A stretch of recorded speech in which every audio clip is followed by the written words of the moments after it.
Greetings everyone, my name is Anna. I hope you're all doing well. Today we're going to be talking about all of the books that I hope to get to in March. Now I am a mood reader.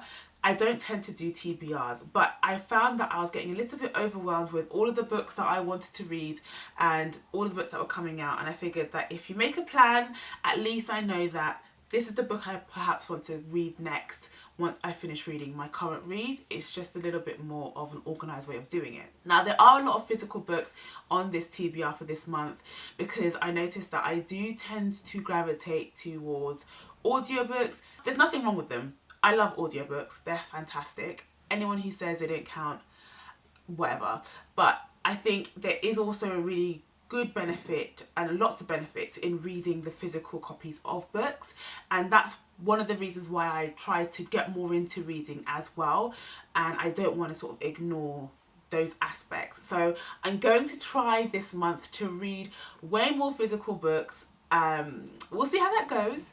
I do tend to avoid doing it because I read so slowly and it's just a lot easier for me to get through books, especially when I'm at work, because I can't obviously sit down and read a book at work. But if I force myself to do it, if I get organised as well, I don't feel overwhelmed with all the new books that are coming out, then that way I kind of have a list of books I can read, get to, and hopefully finish. We will see.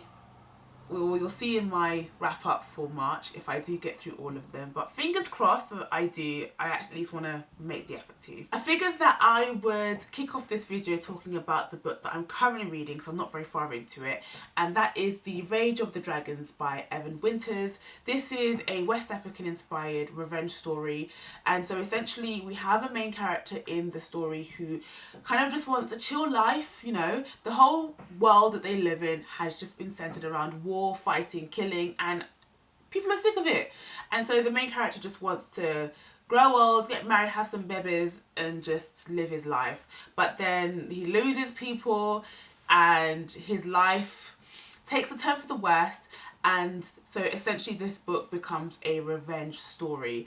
So far, I'm not very far into the book, as you can see. I've been reading it on my Kindle because I got a Kindle copy for 99p. It was on sale, so I figured why not, instead of carrying around this hefty book, because as I'm sure some of you may know from my video that I don't actually like reading from the hardbacks, but I'm going to try and read some tonight. We'll see how I go on.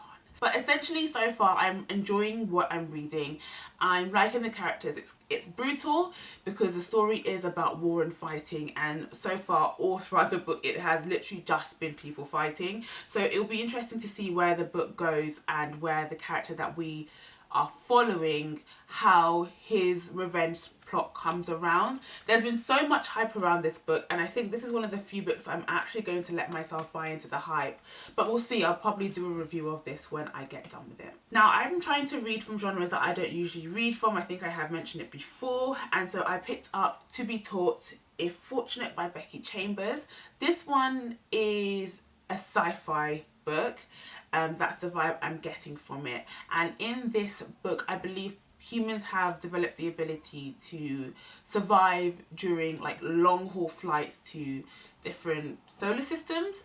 And I think, from what I understand, the book is around somebody's diary and they're heading back to Earth. That's kind of what I got, but I'm not really sure if that is what the story is going to be about. But it just kind of seems like a story of travel, try not to be forgotten.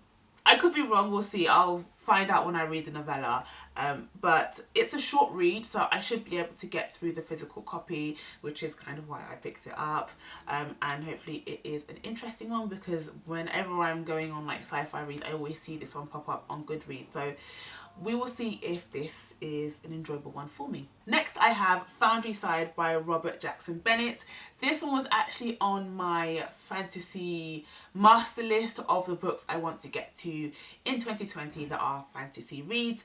And this one sounded like it may very well be up my alley. So the world seemed like you have magician families or guilds that sort of operate like a mafia in this world, and you have a main character who is asked to try and steal an artifact. The theft of said artifact sets off a whole chain of events that I guess are negative for her. I don't know. It sounds like a good time. I've heard mainly positive reviews with a few negative reviews here and there. So we'll see, because I am quite excited to get to it because it does sound like it will be something that will be right up my alley. Next, I have My Sister, the Serial Killer by Oyinkan Braithwaite. This one was actually suggested to me by Tolani and from Tea Time Tola. Now, we share quite a similar taste in books, so when she suggested I pick this one up, I put it on my list straight away. This one, I believe, is set in Nigeria and it's centered around two sisters. I think the younger sister tends to kill the guys that she's dating out of self-defense, and so it's left to the older sister to go and essentially clean up her messes. Sounded fascinating, not the sort of usual book that I would pick up. I don't know if it's going to be more of a thriller. I don't really know what kind of themes it's going to go with, but it's a really short read, as you can see. And obviously, as I'm trying to read outside of the books that I usually read and outside of my comfort zone, I thought it's so interesting, I just had to pick it up. Now I have one that will actually be a reread for me. It is Fingersmith by Sarah Waters. It's one that I've been really meaning to get around. It was actually on a list I made last year of books I want to read in or by the end of 2019. Obviously didn't do that, but we're getting around to it now. This is centered around this young lady who has been brought up an orphan. Well, two young ladies who have been brought up as orphans. One of them is brought up around petty thieves. They are fingersmiths, and she's sort of sent on this sort of job of all jobs where she goes to sort of become like a lady's maid of this girl who's brought up in this sort of creepy house in sort of weird circumstances with this weird creepy uncle. It's got a female-female romance. It has many twists and turns. I remember just screaming in shock when I read it, even though the only reason why I did read it was because I watched the BBC adaptation, which I watched around the time, like I said, when I first read it, which I was like 17 or 18, so it's quite old now, but it was so good. There is also a Korean adaptation of this called The Handmaiden. I think you should be able to get it on Amazon Prime in the UK to watch it. It is so good, please watch it. But I think it does convey how creepy this book is, and it was a very good adaptation. So I'm very excited to get back into this and see if my feelings have changed on this. But I will 100% do a review on this. I don't hear people talking about it near enough as they should do. It is such a good read. So please, please, please put it on your TBR because it needs more love. Next we have Saga Volume 9 by Brian K. Vaughan and Fiona Staples. I'm trying to get through all of my graphic novels because I've got so many on my graphic novel TBR. Might do a video on that. But this one is the last one that is currently in the series. It's on hiatus at the moment, which I'm very sad about, but it's quite understandable because it's been going on for, I don't know, like 6 or 7 years. It's quite a long ongoing series. And this is set around two sort of star-crossed lovers. They're from two different worlds or two different planets. One is the moon of the planet. They've been at war for a really long time, as long as anyone can remember, and these two people who should be on opposite sides end up falling in love. It's weird, it's wonderful, it's got sci-fi elements to it, it's got fantasy elements to it, it's got found families, it's just got weird creepy situations. It's quite explicit and NSFW, but it's such a good time, and it's the graphic novel that got me interested in graphic novels in the first place when everybody on BookTube was talking about it like 5 or 6 years ago whenever they first came out. But it's so good. Please pick this one up as well. The next read I have is Gods of Jade and Shadow by Silvia Moreno Garcia. I've heard so much buzz around this book. I believe it is YA, and I have been trying to move away from that, but it just sounds like such a good time that I did want to buy in just a tiny bit into the hype of this book because it just sounds like one that can't be missed. It's set in the 20s, so already you know the imagery is going to be on point. It's set in Mexico.